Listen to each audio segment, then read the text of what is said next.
After doing my polishing video, I tried running some rounds through the Rock Slide manually, and I was still having issues feeding with 4 different types of ammunition, and I decided to start comparing the Rock Slide barrel to my Wolf barrel, and I noticed some differences where the barrel meets the slide down here. You can see that there's a gap on this side. This is the extractor side.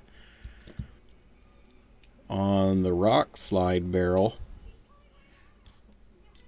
I was getting contact down here on the slide to the point where it is actually rolling the metal back, and I still have a little spot right there that needs cleaned up, but I filed it down some. The Wolf Slide has more of a rounded profile to it.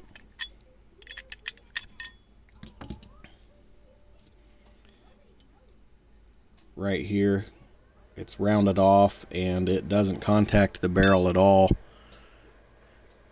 So I am trying to just gradually work that corner down to a round shape. Another issue that I noticed, sorry, I'm trying to hold this to where you can see. So right here along this edge, there was a lip at the bottom.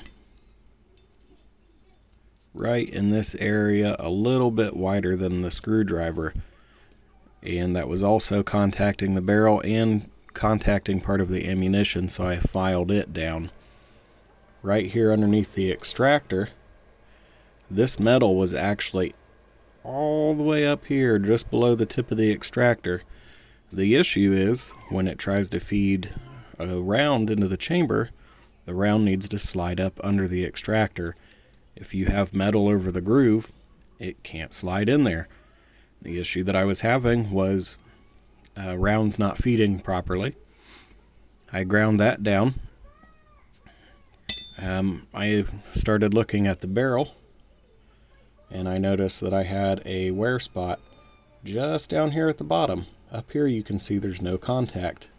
Down here it's enough to wear the coating off already. Well, that area contacts down here. So I used a Sharpie to mark the barrel,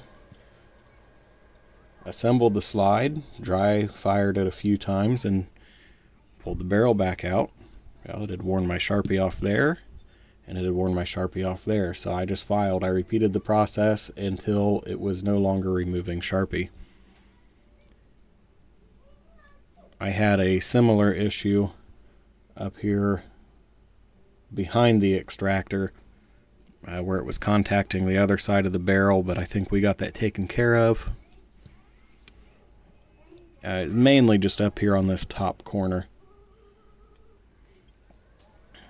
So I started going over the extractor as well, because when it's extracting, every now and then it gets stuck all the way back and will not grab the rim of the shell to pull it out of the chamber.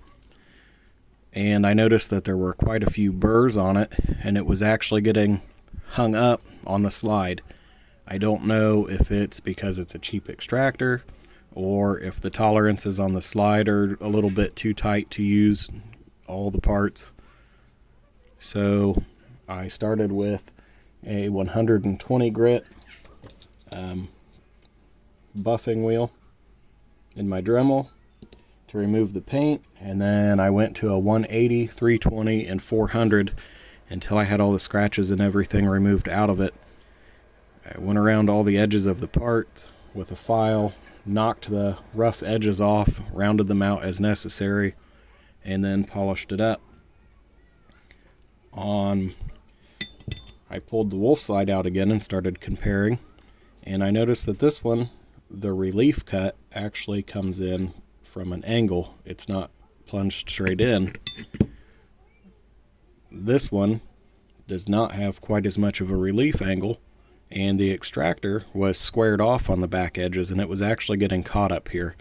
So I rounded those out with a file and polished it up again.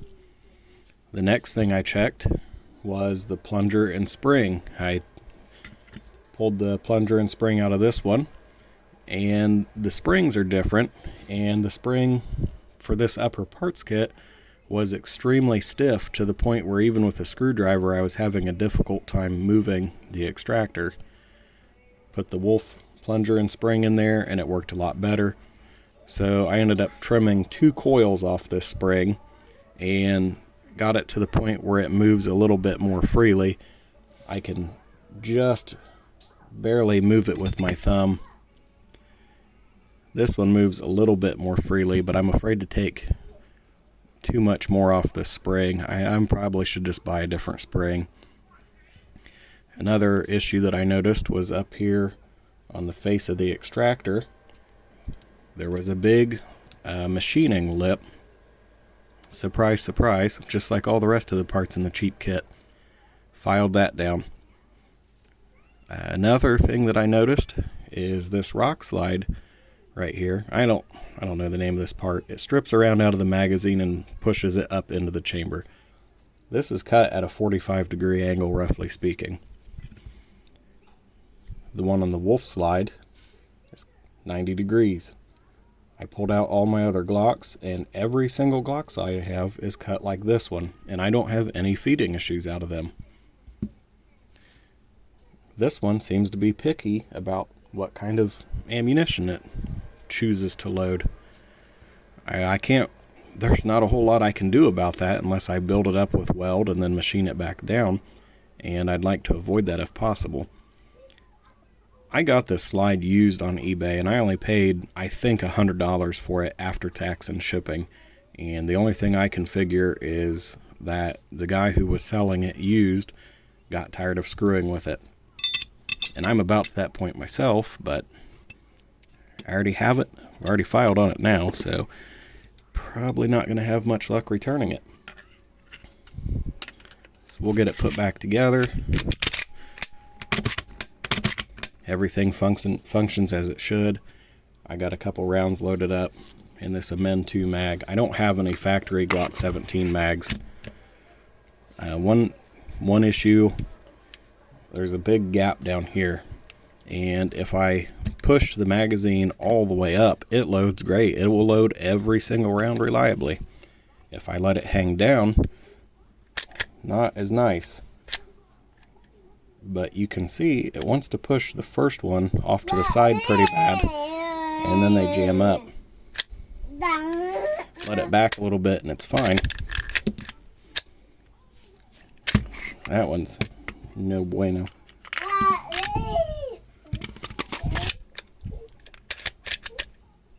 That one's off to the side again.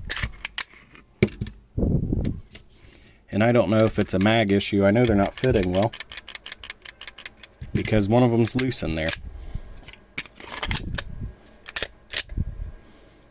This was what it was doing to me the most while trying to shoot, and it's stuck all the way down there at the bottom of the slide. If I let it back a little bit, it pops up, and I don't know if that's a weak spring issue in the magazine or something else. See if I can get it on camera. I'm pushing the magazine up.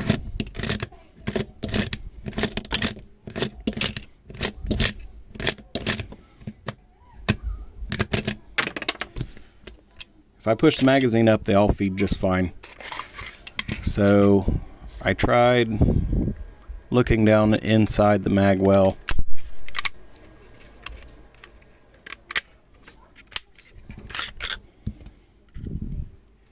And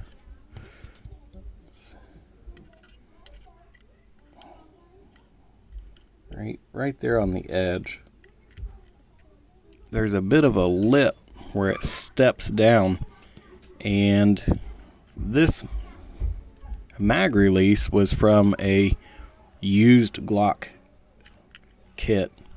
This was, I don't know if somebody filed it to fit theirs or if it's just worn that much from use.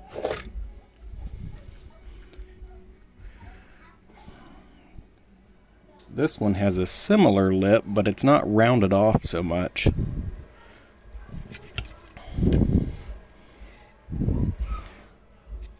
So I don't know if maybe I just need to put in a different mag release or chuck the Rock Slide across the room at the wall and see if that makes it function any better.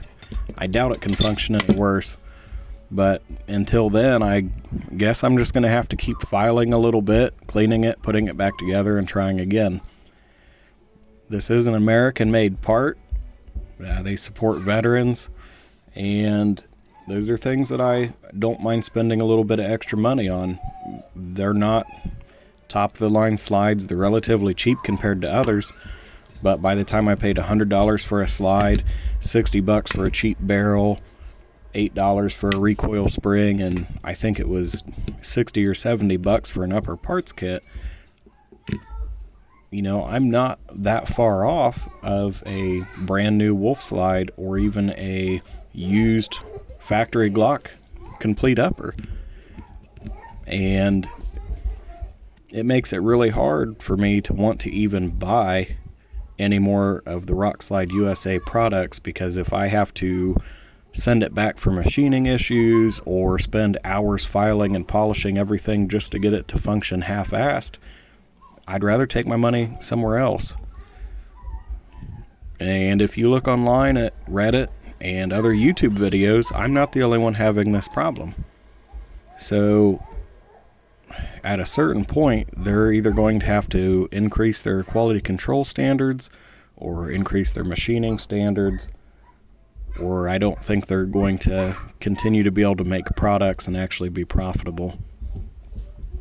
That's just my 2 cents, though.